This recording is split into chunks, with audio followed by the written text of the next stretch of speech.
Picture your wedding night. You've just finished days of exhausting ceremonies. You're wearing pounds of elaborate jewelry. You haven't eaten properly in hours. And you're finally alone with your new spouse. Then someone knocks. They hand you ceremonial milk, laced with aphrodisiacs, and linger just long enough to make eye contact that says, "We'll be checking on you." Tonight we're exploring the Suhagraat tradition in India, where wedding nights weren't private moments but community business requiring actual proof. What you're about to discover will absolutely shock you about intimacy and tradition. Welcome to Hearts and History. I'm so glad you're here tonight. Go ahead, get comfortable, turn off the lights, pull up those covers. We're about to journey back to 18th century India for a story that'll make you grateful for modern privacy. If this is your first time here, hit subscribe. We explore love and marriage traditions that'll blow your mind. And hey, drop a comment. Where are you listening from? And what time is it there? I love seeing our global community. Ready? Let's step into that flower-scented wedding chamber where tradition demanded proof of purity. Contained within veils. Wedding Night Fears. August 1758. Somewhere in the Maharashtra region. The air is thick with jasmine and tuberose, so heavy you can barely breathe. In a small room behind the main house, a 17-year-old girl sits perfectly still on a bed covered in marigold petals. Her red silk saree weighs 20 pounds with all the gold thread woven through it. Heavy jewellery pulls at her neck and ears. She hasn't seen her husband's face yet.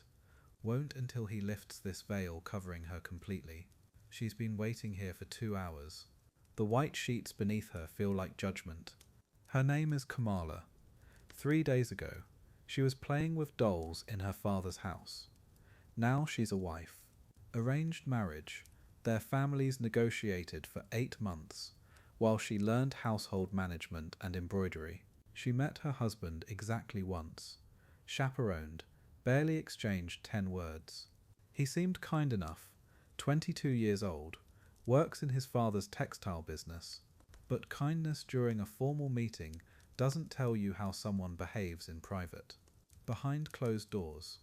When community expectations demand immediate intimacy between strangers. When everyone's listening for proof you've done your duty.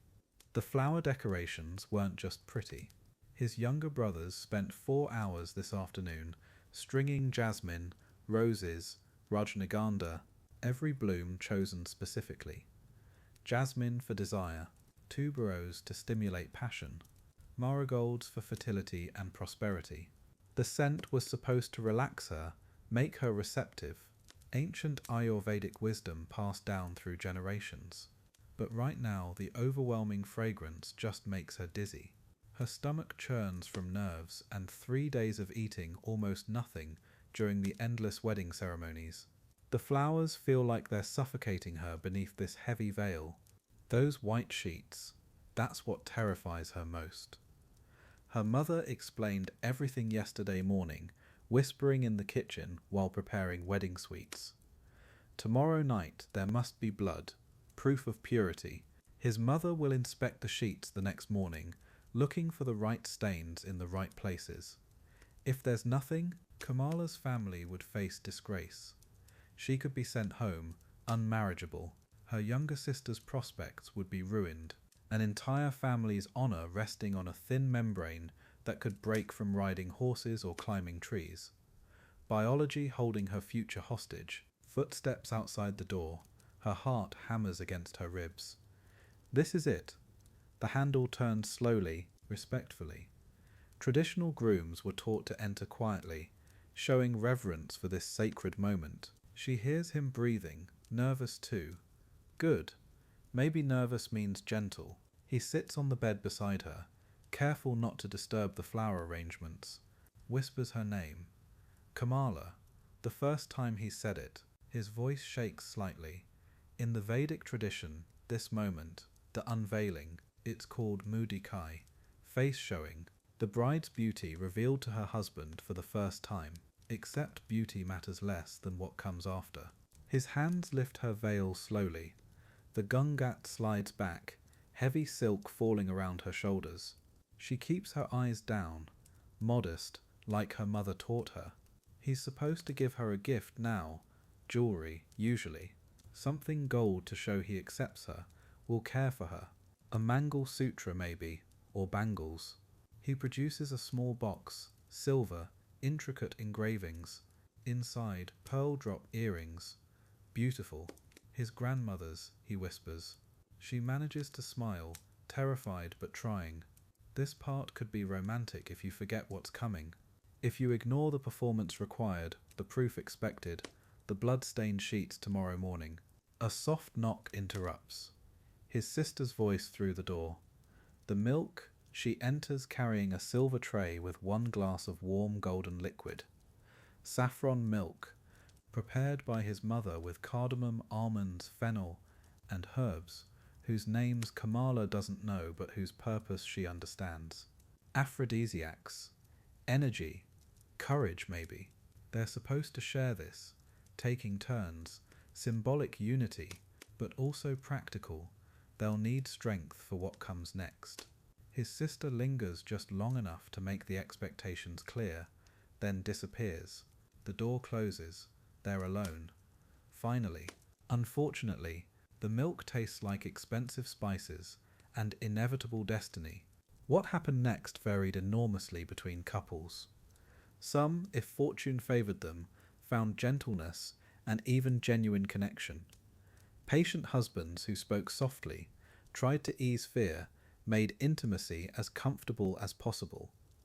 Others faced trauma, rough treatment from men who saw consummation as a right to claim rather than an experience to share.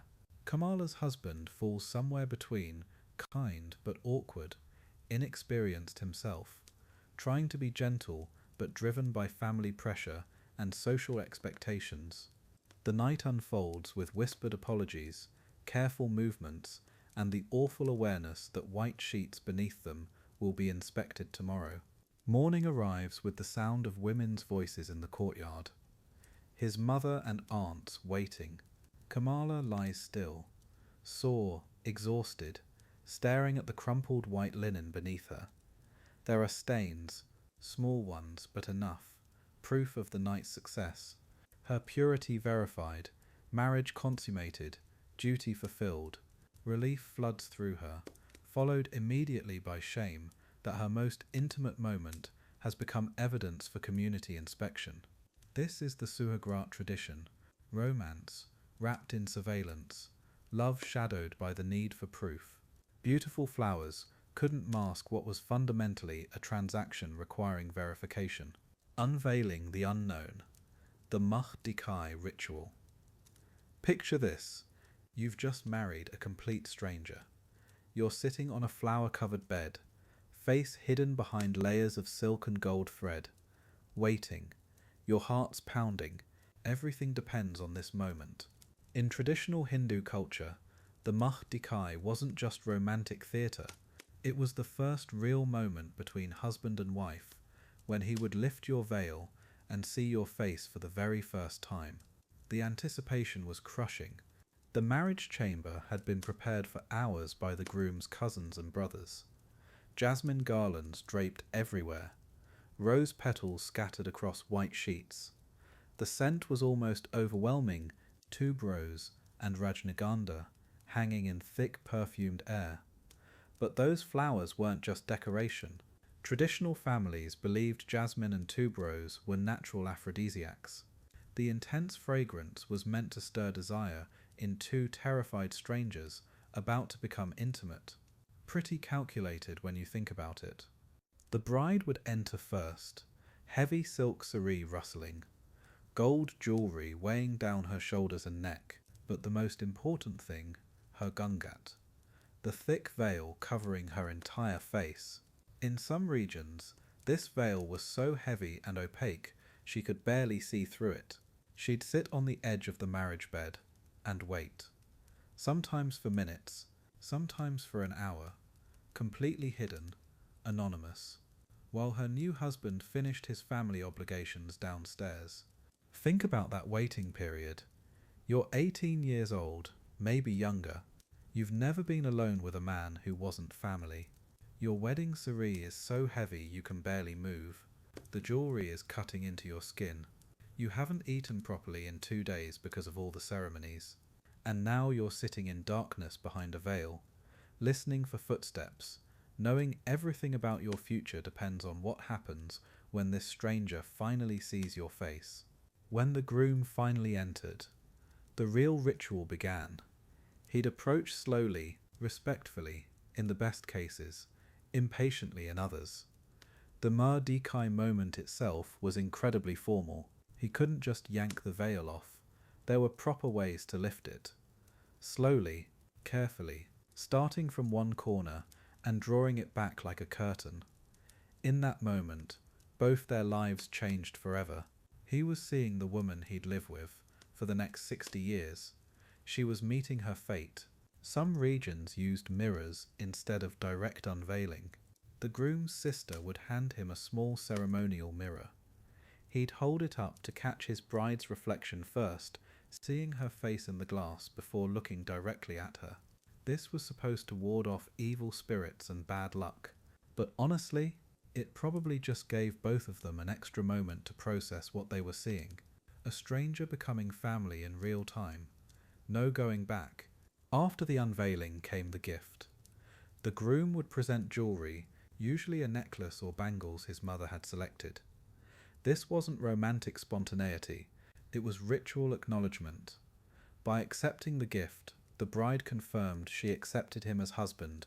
By giving it, he confirmed he accepted her as wife. Sounds transactional because, well, it was. But for many couples, this exchange became their first real moment of connection, their first choice in an unchosen marriage. The emotions in that room must have been incredible. Relief if they found each other attractive, horror if they didn't, resignation either way because divorce wasn't an option. Some brides later described feeling like they were being appraised, examined to see if they met expectations. Others remembered genuine kindness from nervous grooms who were just as scared. But everyone knew this wasn't really about them. It was about families, alliances, and proving the marriage was legitimate. Different regions had their own variations on dikhai. In Bengal, the bride might feed the groom sweets before the unveiling.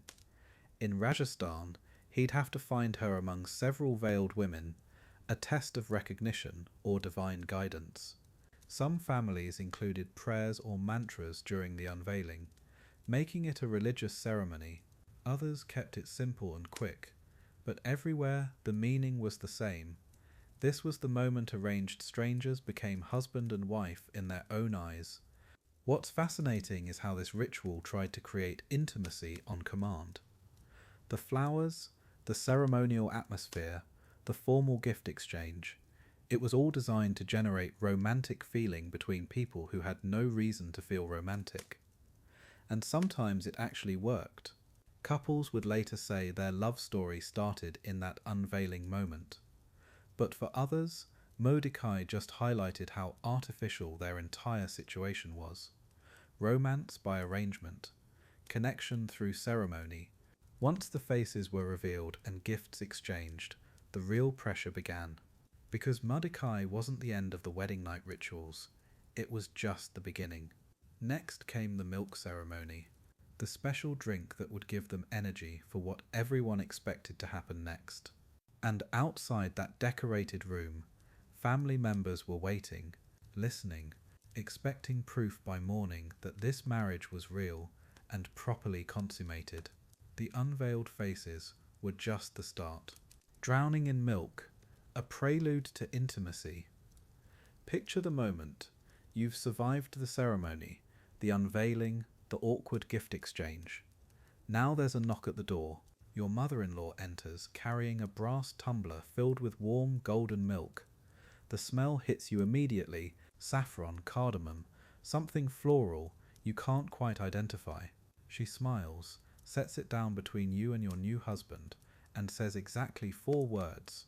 Share this together tonight. Then she's gone. But you both know she's not really gone. She's waiting. They're all waiting. This isn't just milk. This is hours of preparation. generations of knowledge, and enough pressure to crush two teenagers who barely know each other's names.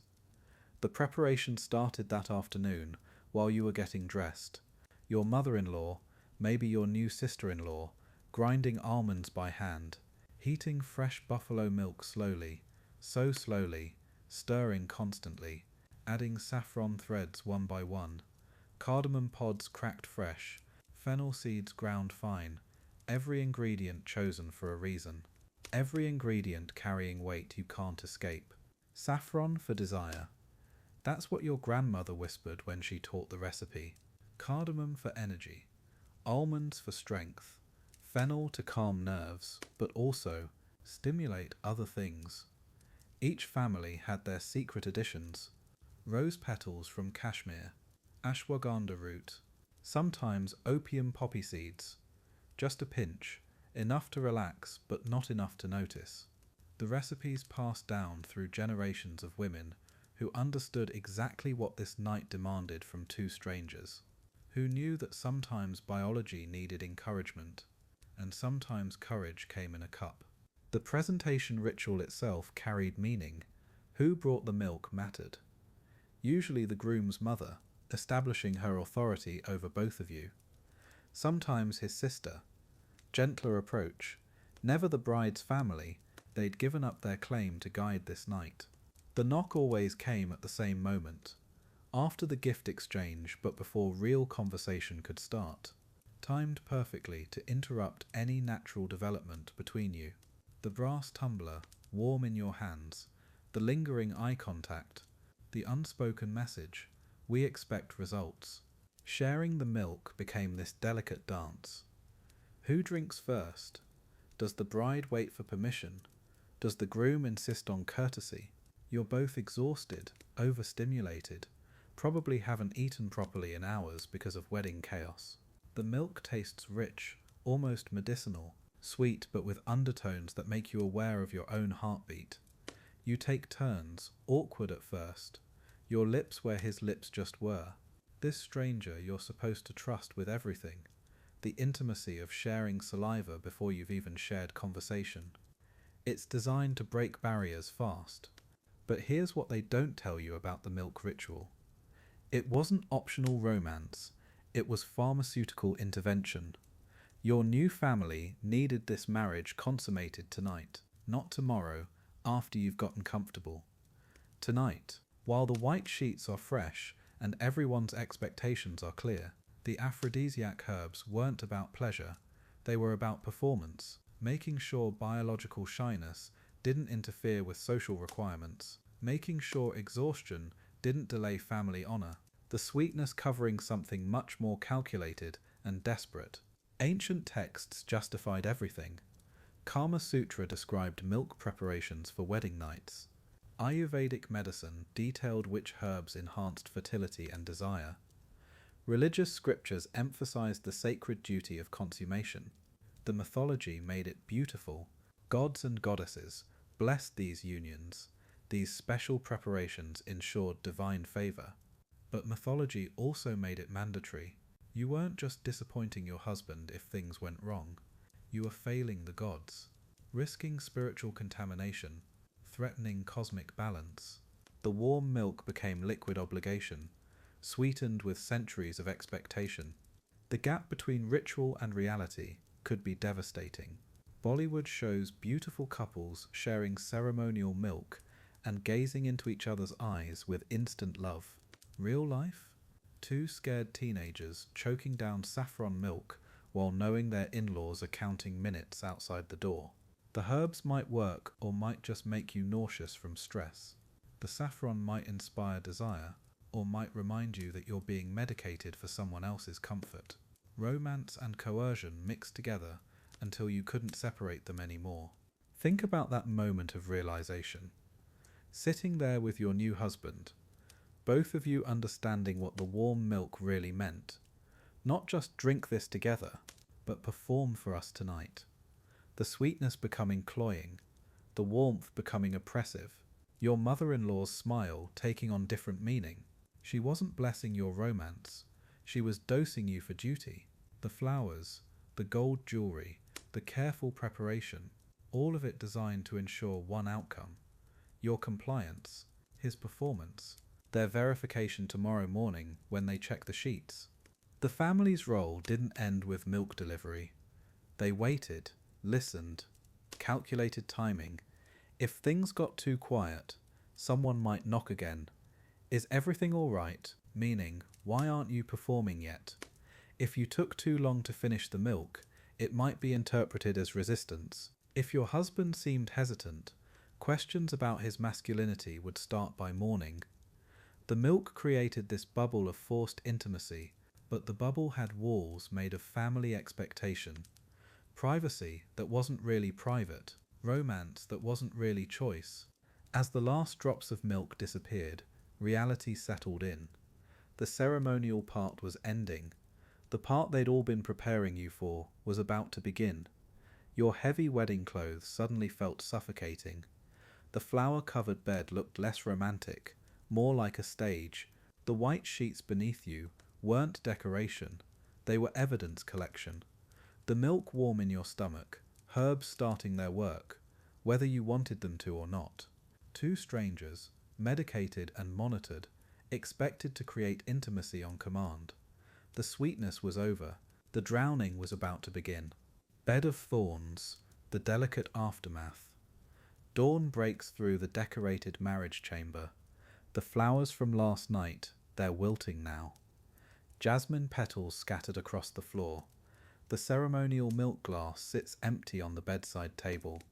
And there she is, the new bride, awake before sunrise, staring at the white sheet beneath her. Her husband sleeps, unaware of what's coming, but she knows. Oh, she knows exactly what happens next, because in a few hours, his mother will knock on that door. The waiting is the worst part. She lies there perfectly still, afraid to move, afraid to disturb the evidence, or lack of it. Every sound in the house makes her heart race. Footsteps in the hallway, voices murmuring in the kitchen, the clatter of tea glasses being prepared. Normal morning sounds that feel anything but normal. Because today isn't just any morning. Today is the day her worth gets measured by stains on fabric. Her entire future hanging on what did or didn't happen in the dark. Think about that pressure for a second. You're 17, maybe 18 years old. You married a stranger yesterday. Your body aches from hours of ceremony, heavy jewelry, tight clothing. You haven't had a proper meal in 2 days because of all the chaos. And now you're supposed to have produced the right kind of proof. Blood on white sheets, for inspection by your mother-in-law. Women you barely know, judging your body, your character, your family's honor, based on biology you don't even understand. The knock finally comes. 3 soft taps. The bride's heart stops. Her husband wakes, groggy, maybe kind enough to squeeze her hand before he leaves the room. Or maybe he just goes, avoiding eye contact. Either way, she's alone now, sitting on the edge of the bed, in yesterday's wrinkled saree, waiting. The door opens. His mother enters first, followed by aunts, maybe his grandmother. Their faces, businesslike, professional, like they're here to inspect merchandise, which in a way they are. The sheet inspection happens in silence. The bride stands aside, head down, while the women examine the fabric. They're looking for bloodstains, reddish-brown marks that prove she was a virgin, that the marriage was properly consummated. They check carefully, lifting corners, studying the center of the bed, looking for any trace of what they expect to find. The bride watches their faces, searching for approval, for relief, for any sign that she's passed this horrible test, that her life can continue as planned. When they find what they're looking for, the relief is visible. Shoulders relax, smiles appear, soft murmurs of satisfaction. The bride has proven herself worthy, her family's honor intact, the marriage validated.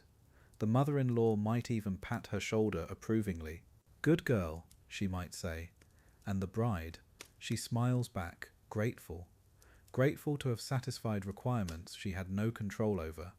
grateful to have bled the right amount, at the right time, in the right place, for family honour, for acceptance, for survival. But what happens when the sheets are clean? When there's no blood? The silence in the room turns cold. Suspicious glances, whispered conversations. The bride's stomach drops because she knows. She knows exactly what this means. Questions about her character, her past, her family's honesty. Was she really a virgin? Did they lie during marriage negotiations? The mother-in-law's face hardens. The aunts exchange meaningful looks. And the bride, she has no defense against biology.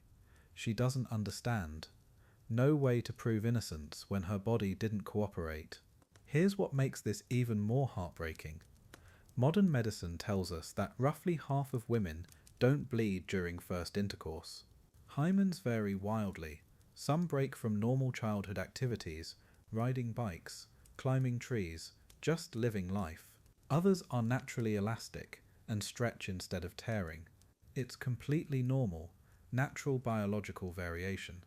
But traditional families didn't know this, so countless innocent women faced accusation, shame, even divorce because their bodies were different, because they didn't bleed according to schedule, through no fault of their own. The emotional toll was devastating. Imagine being judged defective because you didn't produce the right bodily fluid. Imagine your husband's family questioning your character based on fabric examination. Some women were sent back to their parents in disgrace. Others stayed but lived under permanent suspicion, constantly reminded that they'd failed their first test as wives. Their children might be questioned. Are they legitimate? The shame followed them for years, decades, all because medieval understanding of female anatomy created impossible standards that biology couldn't consistently meet. Smart women found workarounds, of course. Animal blood hidden in jewelry, applied in darkness, wedding timing arranged to coincide with menstruation, older women passing down tricks to help younger ones survive the system, networks of female knowledge, women protecting each other from patriarchal requirements they couldn't change. Because what choice did they have? The inspection was mandatory. The consequences for failure were severe. So they adapted, found ways to produce the evidence expected, regardless of what their bodies naturally did or didn't do. These morning after scenes played out in countless homes across India for generations. Frightened young women waiting for judgment, older women enforcing traditions they'd survived themselves, families treating intimate moments like legal proceedings requiring evidence. The flower decorations from last night wilted now, swept away with breakfast cleanup. But the memory lingered, the knowledge that acceptance came with conditions, that love required proof, that a woman's worth could be measured by stains on fabric. Tomorrow, we'll discover how some brides fought back against this impossible system. Surviving the Suhagraat, hidden strengths of brides. Picture this: you're 18, married to a stranger 3 hours ago. Now you're sitting alone in a flower-covered room, wearing 30 pounds of gold jewellery, waiting for him to arrive. Your mother-in-law just delivered ceremonial milk, laced with herbs. Tomorrow morning, she'll inspect the white sheets beneath you. But here's what history books miss. These young brides weren't helpless victims, they were survivors, and they developed ways to fight back that nobody talks about. The network started with older women, aunts, sisters-in-law, women who'd survived their own wedding nights. They'd pull young brides aside during the mehendi ceremony, whispering advice disguised as casual conversation. Keep small safety pins in your blouse, they'd say, showing how to quickly prick a finger if needed. Time your cycle carefully. These weren't just tricks about blood. They were teaching girls how to take control in a situation designed to strip away all their power. Knowledge passed woman to woman, generation to generation. Kamala was 16 when she married in 1943. Her husband was 28, chosen by her father. During the wedding preparations, her older cousin slipped her a tiny vial of chicken blood, sewn into the lining of her bridal blouse. Insurance, she called it. That night, when her new husband proved surprisingly gentle, Kamala didn't need it, but she kept that vial for years, hidden in her jewelry box. It represented something powerful, the knowledge that even in her most vulnerable moment, she had options. She had agency. The flower decorations weren't just pretty. Smart brides learned to use them strategically. Jasmine stems could be broken to create sharp edges. Rose thorns, if pressed right, would draw blood. Some girls wore hairpins positioned to scratch at the right moment. Others learned to bite their own tongues hard enough to produce blood they could transfer. These weren't acts of deception, they were acts of survival. Young women taking control of a ritual designed to verify and judge their bodies without their consent. But the real strength showed in how they handled fear. Arranged marriages meant wedding nights with complete strangers. No courtship, no emotional connection, just expectation and pressure. Some brides developed what they called the quiet game. They'd focus on breathing, on staying present, on protecting their inner thoughts from violation, even when their bodies couldn't be protected. Others used prayer as armor, reciting mantras to maintain dignity and self-worth during experiences that tried to reduce them to mere objects for inspection. The milk ritual became another form of resistance. While families believed it contained aphrodisiacs to ensure consummation, many brides saw it differently. Sharing that drink became their first negotiation with their new husband. How he treated this moment, whether he was gentle, whether he tried to put her at ease, whether he showed basic kindness, told them everything about what kind of marriage they'd entered. Smart girls used those few minutes to assess their situation and plan accordingly. Some brides discovered their greatest weapon was conversation. If they could get their new husband talking about his work, his family, his fears about marriage, it humanized both of them, made the experience less transactional.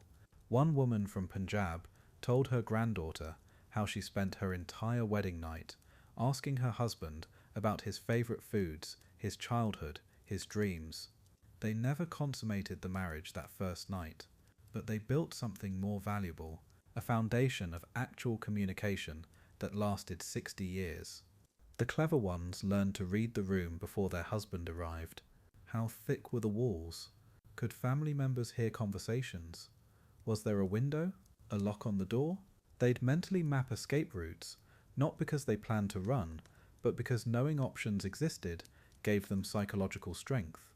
Control over their environment, even tiny bits, helped them maintain sense of self when everything else felt predetermined by others.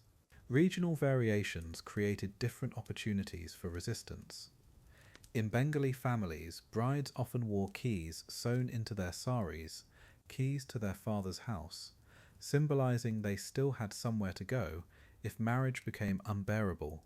Gujarati brides learned specific songs that, if sung at the right moment, would signal distress to female relatives nearby. These weren't just traditions, they were emergency protocols designed by women who understood that marriage could be dangerous and that brides needed backup plans. Perhaps most importantly, they learned to separate their worth from that white sheet. The older women taught them, you are not defined by blood or lack of blood. You are not defined by one night. Your value doesn't depend on satisfying someone else's need for proof. This psychological armor proved more important than any physical tricks. Women who internalized this message survived not just their wedding night, but decades of marriage that followed, maintaining self-respect in a system designed to diminish them.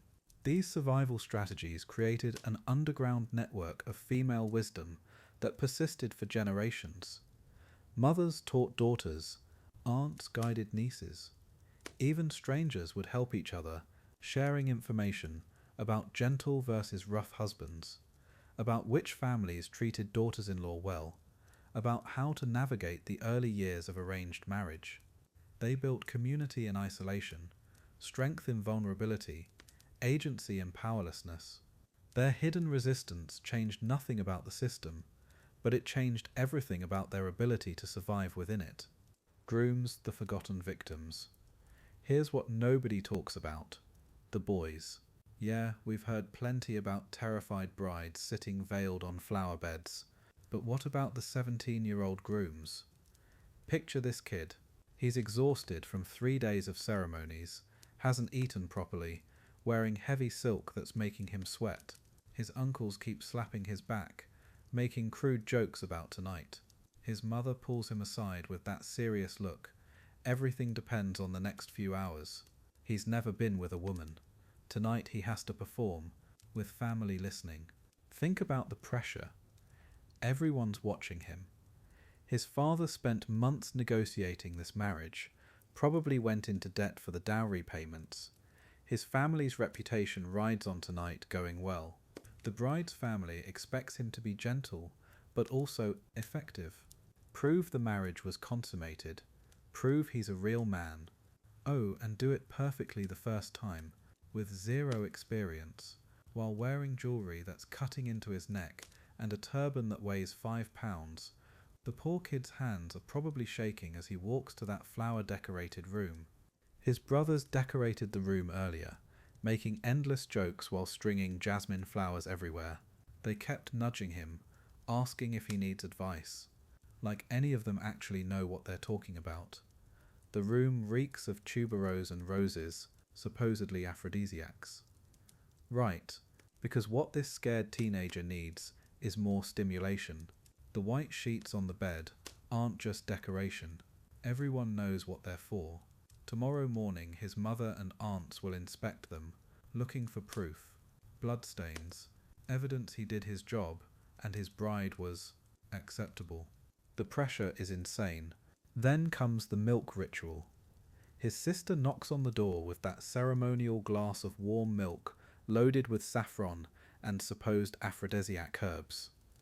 She gives him this meaningful look, like the milk's going to magically fix everything. Make him confident, make the whole situation less terrifying. He has to share it with his veiled bride. This stranger he's never really talked to. Taking turns drinking from the same glass while both of them are probably thinking the same thing. What happens when his sister leaves and closes that door? The expectations are crushing. The unveiling moment, dikhai, sounds romantic in movies. In reality, this kid's about to see his wife's face for the first time and somehow navigate intimacy with a complete stranger. His hands shake as he lifts her veil. She might be beautiful.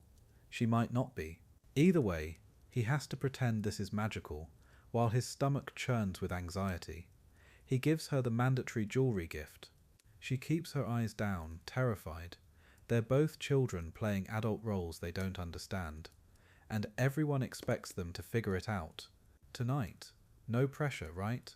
Here's the thing nobody mentions. These boys were often just as young and scared as the girls. 17, 18 years old. Maybe they'd never even kissed a girl before tonight. But suddenly they're expected to be experienced lovers who know exactly what to do. Be gentle but assertive. Romantic but effective. Patient but not too slow, because families waiting for proof this happened. Some grooms had older male relatives give them crude advice beforehand. Others got nothing but expectations. Either way, they're walking into that room with zero real preparation for the emotional reality of what they're about to experience. The physical exhaustion made everything worse. These wedding ceremonies lasted 3 days minimum. Constant rituals, heavy clothes, blazing heat, hardly any food because you're too busy for proper meals.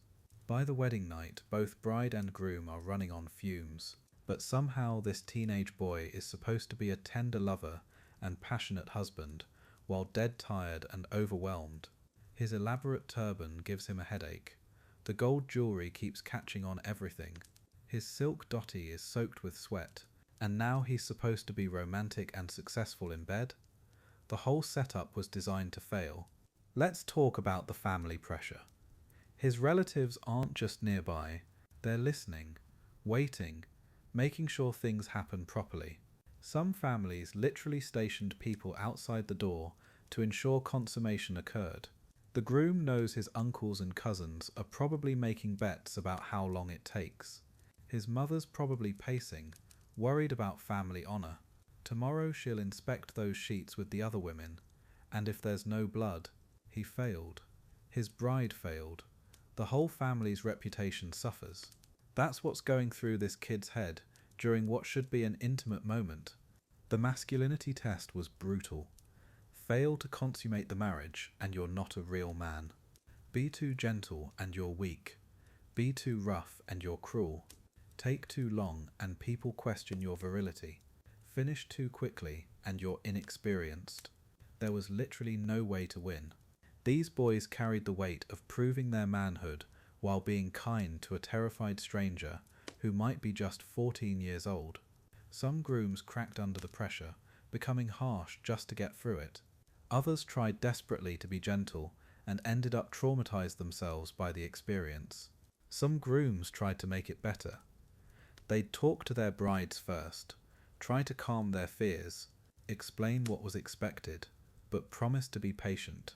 A few even suggested ways to fake the blood evidence if needed. Animal blood hidden in jewelry. Timing with menstruation.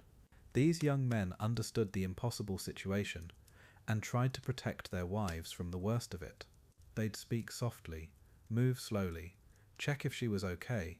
Not all grooms were considerate, but many tried their best in a system designed to traumatize everyone involved.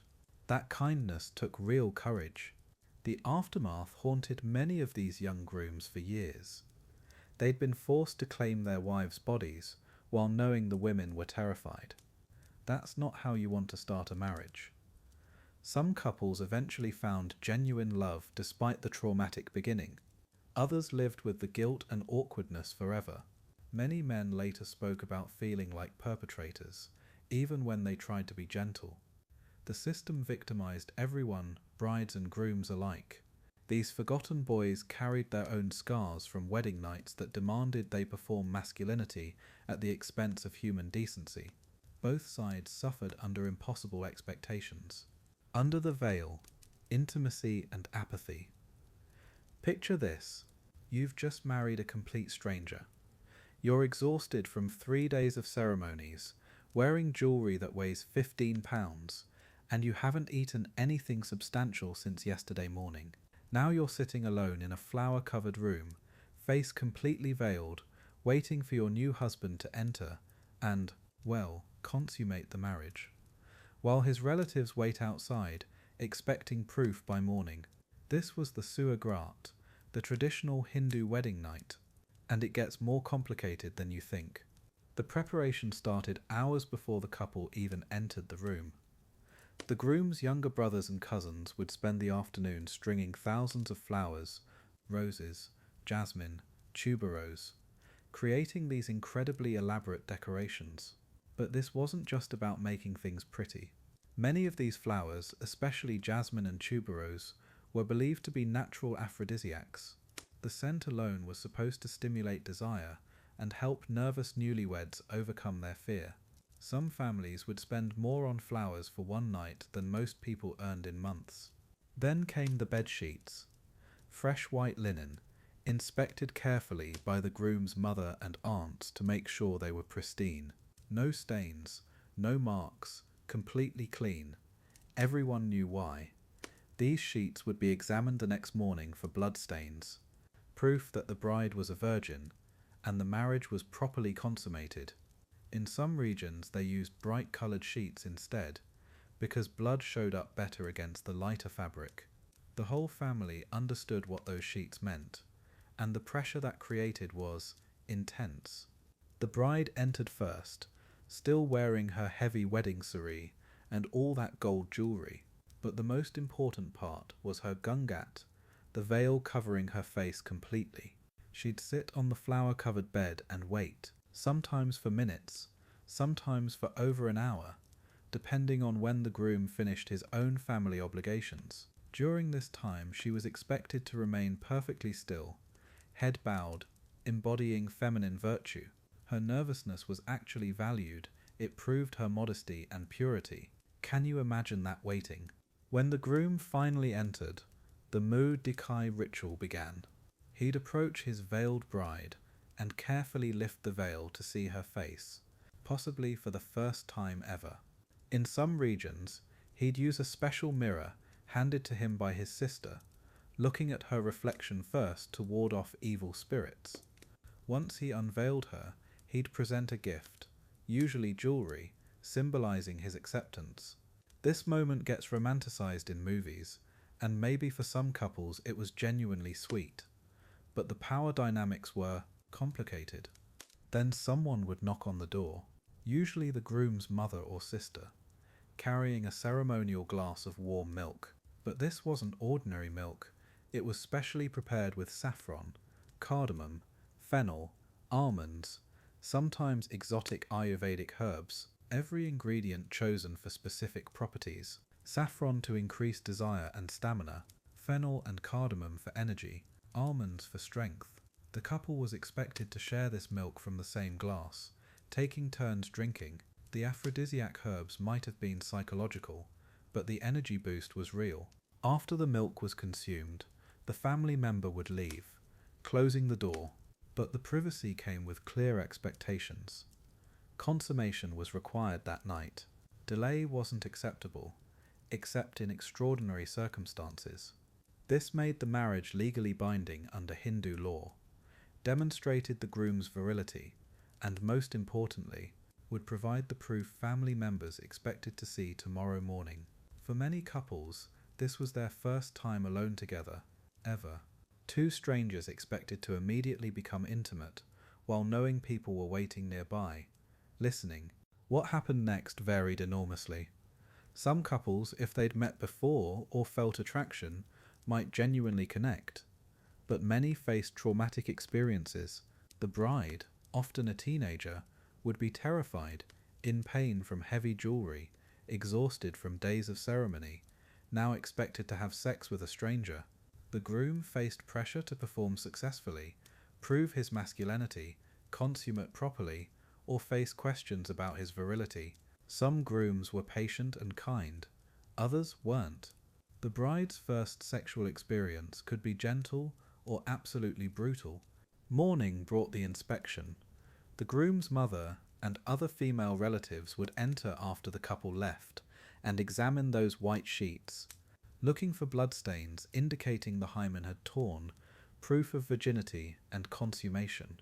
If adequate blood was present, they'd share the good news with the family. Celebrations would continue. If bloodstains were absent or insufficient, crisis. The bride could be accused of not being a virgin, bringing shame on her entire family. She might be sent home in disgrace, unmarriageable and ruined. Here's the thing though, modern medicine tells us roughly 50% of women don't bleed during first intercourse. Hymens vary enormously. Some break during normal physical activity, years earlier. Others stretch rather than tear. But traditional culture didn't know this. Women who didn't bleed faced accusations for biological variations they couldn't control. Some resorted to tricks, animal blood hidden in jewelry, timing weddings with menstruation. These workarounds were passed down through networks of women helping each other survive an impossible system. The sheet inspection has largely disappeared from urban India, as educated families recognized it as medically unreliable and deeply disrespectful. But other Suhagraat traditions persist. The flowers, the milk, the unveiling, now performed as cultural ceremony, while couples make their own choices about intimacy. What strikes me about these traditions is the contradiction. Families tried to create romance between strangers through beautiful rituals, while simultaneously treating the most intimate moment of marriage as public business requiring community verification. Beauty and violation intertwined. Evolving entanglements. Marriage beyond the Suhagraat. So the wedding night happened. The milk was drunk, the sheets were inspected, the family nodded their approval. But now what? Because here's the thing nobody talks about. That elaborate ritual was just the beginning. Two strangers, still wearing wedding jewelry, still exhausted from days of ceremony, now had to figure out how to actually live together, share meals, share space, share a life. And the honeymoon period? That lasted about as long as it took for the flower petals to wilt on the bedroom floor. Morning came with new rules. The bride woke up in a house full of strangers who were now her family. Mother-in-law, father-in-law, sisters-in-law, sometimes grandparents, all watching how she made tea, how she served breakfast, how she walked, how she spoke. Every gesture judged against their expectations of a proper daughter-in-law. Meanwhile, her new husband went back to his normal routine. Work, friends, familiar rhythms. She had no normal routine. Everything was new, foreign, scrutinized. The wedding bangles felt heavier each day. Living with a stranger is harder than anyone imagines. He liked his morning tea strong and bitter. She preferred it sweet and milky. He woke at dawn for prayers. She was naturally a night owl. He ate quickly, efficiently. She savoured her food slowly. These weren't personality clashes. They were just different humans trying to share the same space, without any foundation of friendship or understanding. Simple things became negotiations. Where to put her clothes, when to light the evening lamp, how loud was too loud when she sang while cooking. The daily routine became a careful dance around landmines. Wake before mother-in-law, start the tea before anyone asked, sweep the courtyard without being reminded. Serve the men first, always. Eat last, alone in the kitchen, finishing whatever remained. Keep the household keys tied to her sari palu, a symbol of responsibility that felt more like a leash. Her husband watched this happening to his new wife. Some felt guilty about the restrictions. Others simply accepted it as normal, the way things were supposed to be. Extended family meant extended opinions. Aunties critiqued her cooking. Cousins compared her to other new brides. Neighbours whispered about whether she was adjusting properly to married life. The pressure was constant and specific. Why wasn't she pregnant yet? Why did she look sad? Why didn't she sing while working like good wives should? Every family gathering became a performance review. Her husband caught between loyalty to his wife and respect for his elders. Most chose the path of least resistance, which rarely meant defending her. Communication happened in fragments. Stolen conversations after dinner, when the family wasn't watching. Brief exchanges while folding clothes. Careful questions about each other's preferences, fears, hopes. Some couples never progressed beyond polite formality. Others found moments of genuine curiosity about the stranger they'd married. Language barriers complicated everything. Regional dialects, different family expressions, even the same words meaning different things. She called her father Baba. His family used Papa. Small differences that highlighted how foreign they remained to each other. But sometimes, unexpected connections.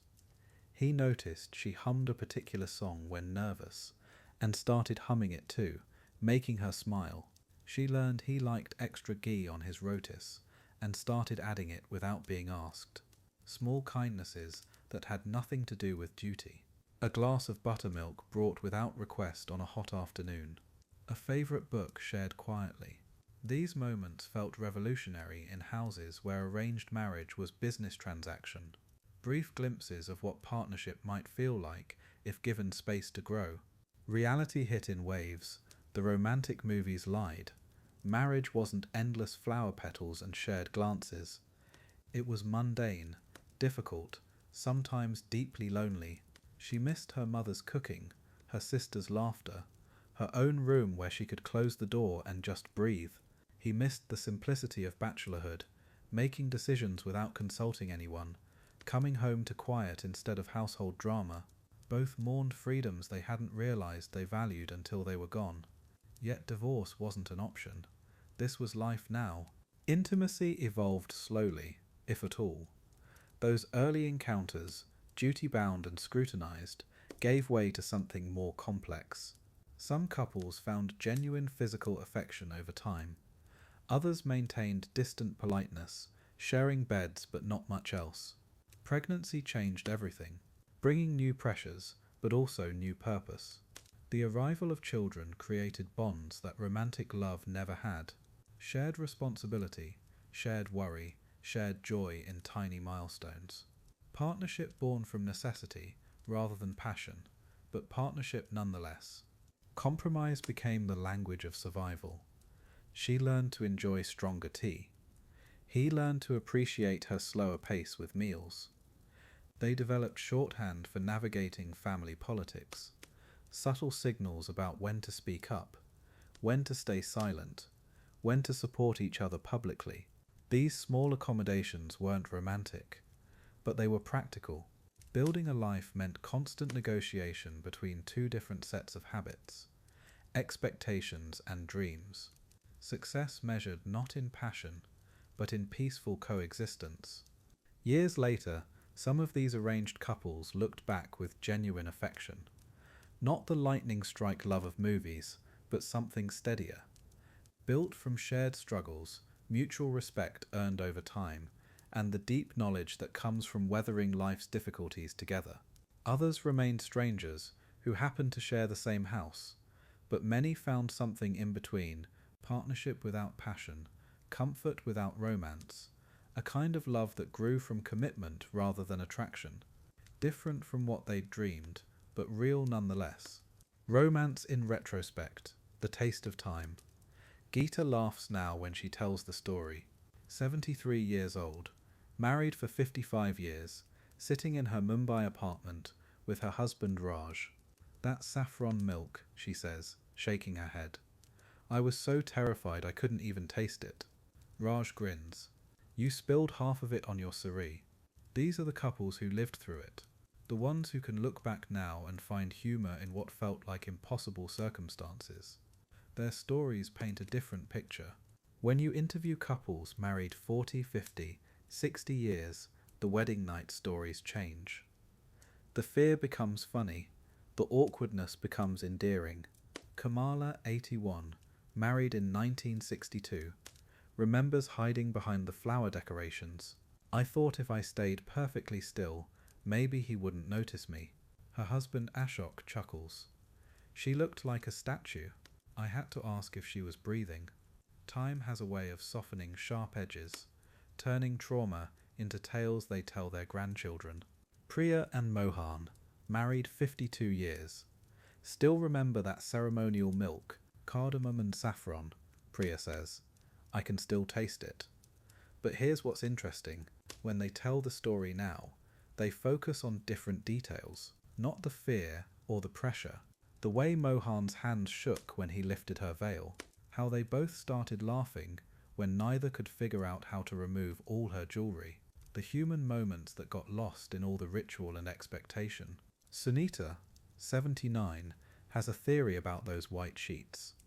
"We knew what they were for," she says, "but you know what? By morning we were too exhausted to care." She and her husband spent their wedding night talking about their families, their fears, their hopes.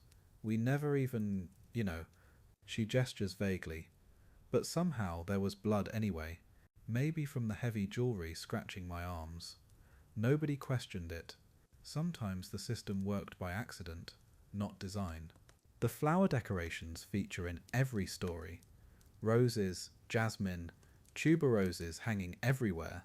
Radha, married 61 years, remembers the smell being overwhelming, like being trapped in a perfume shop.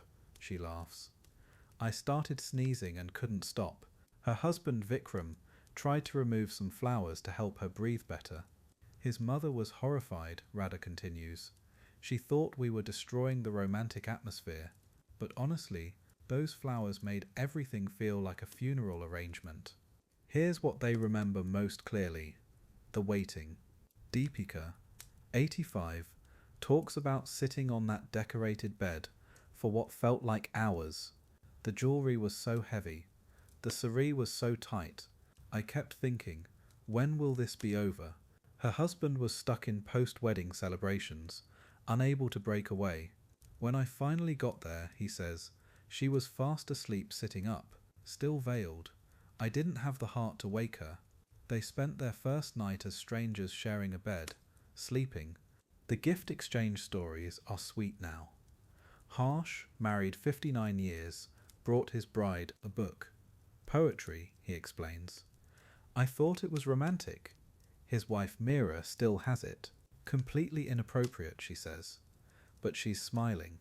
I couldn't read Hindi very well then, but he spent our first hour together trying to translate the poems.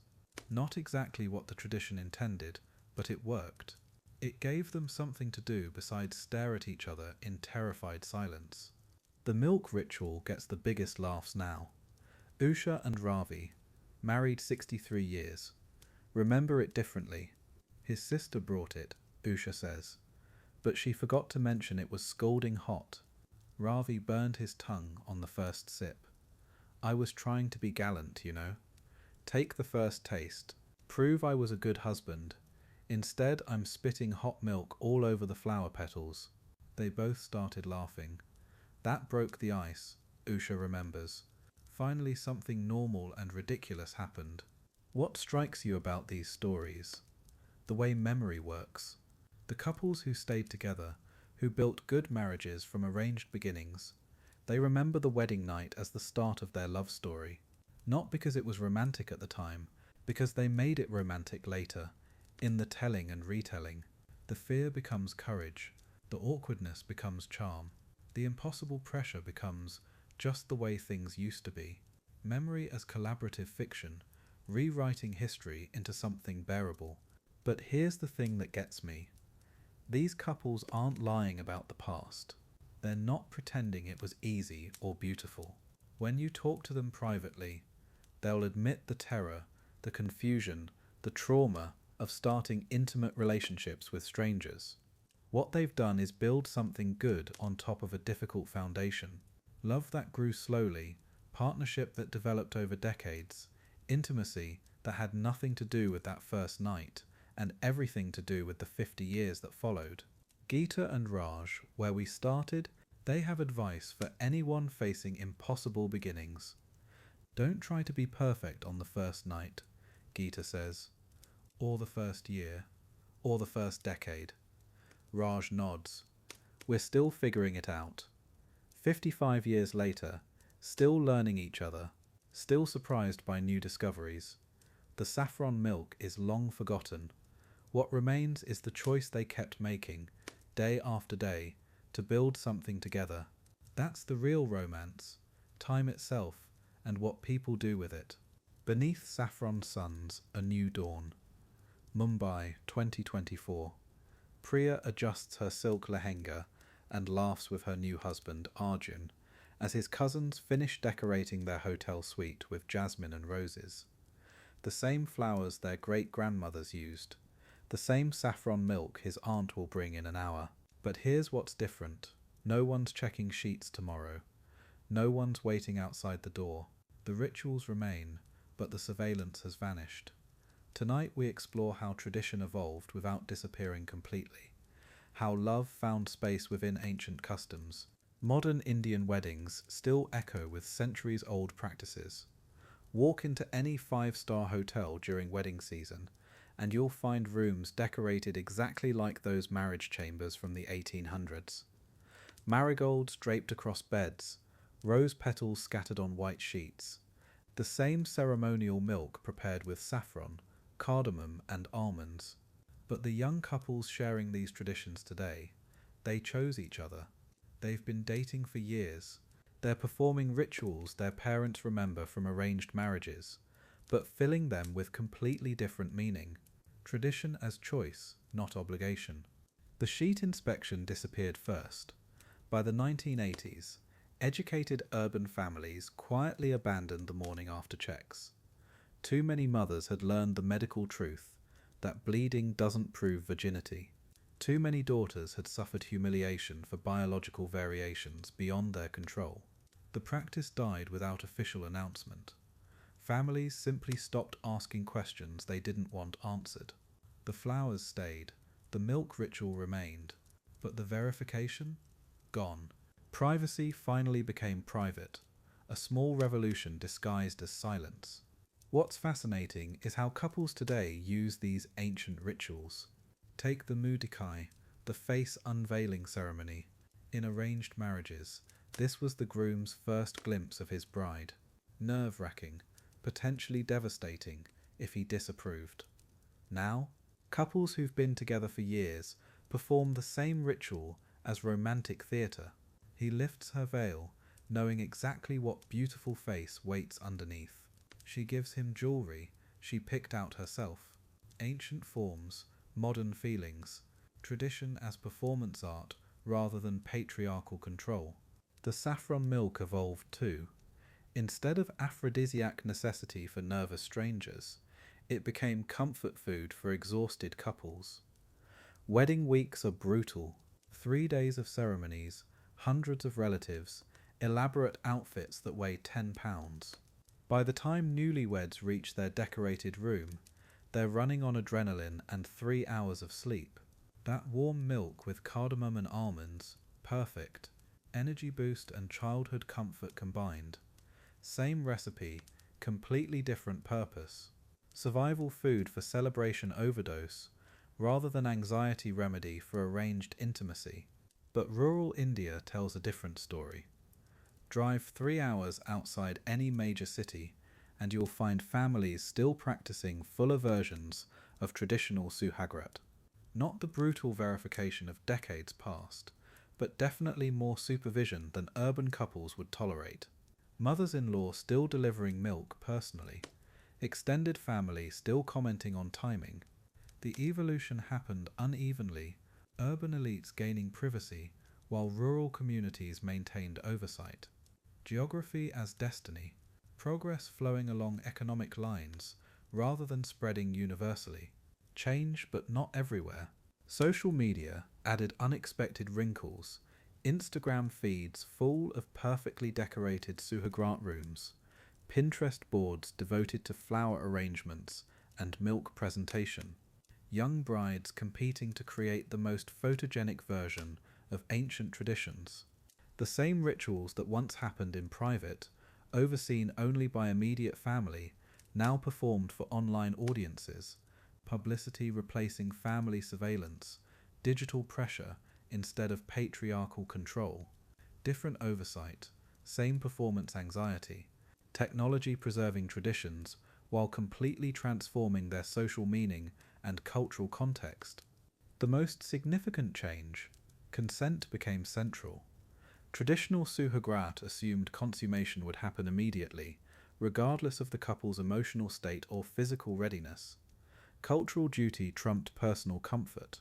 Modern couples approach their wedding night as the beginning of intimacy, rather than its required completion.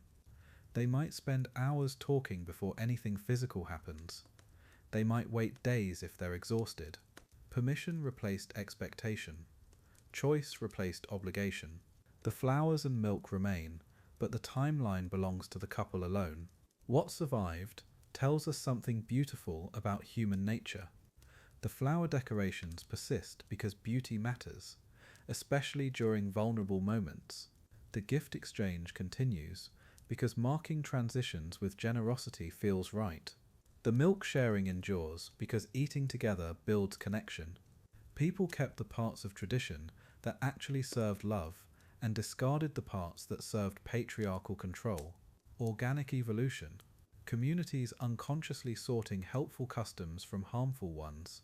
Culture healing itself through millions of individual choices about which traditions deserved preservation. This transformation mirrors changes worldwide. From medieval European bedding ceremonies to modern Indian Suhagraat, cultures everywhere have been quietly evolving wedding night customs.